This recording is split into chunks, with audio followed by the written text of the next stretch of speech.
travers ce message, le Seigneur veut parler à ces personnes qui un jour ont connu Dieu, mais qui se sont éloignées, détournées de lui. J'étais moi-même l'une de ces personnes. Car même si je suis née dans une famille chrétienne, avec un père pasteur et un grand-père pasteur, à l'âge adulte, je suis partie vers le monde et j'ai abandonné les voies du Seigneur. J'ai passé 15 ans dans le monde, loin de Dieu. J'ai songé plusieurs fois de revenir à la maison de mon Père Dieu. Tout le temps, le diable il me disait que Dieu ne voulait plus de moi. Parce que j'avais péché, parce que je l'avais déçu.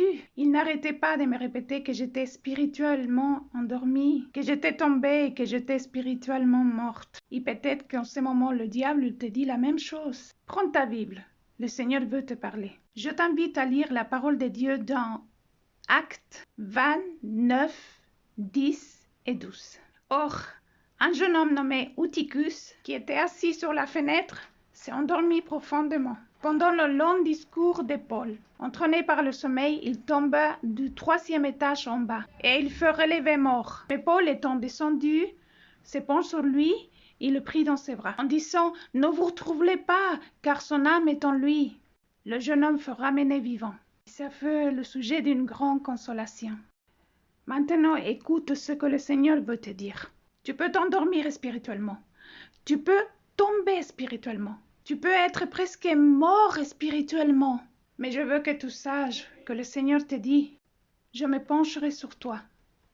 Je te prendrai dans mes bras et je te redonnerai la vie. Toi qui t'es éloigné de Dieu, le Seigneur te dit, je n'ai jamais oublié le pacte que tu as fait avec moi. Et j'ai jamais oublié le pacte que j'ai fait avec toi.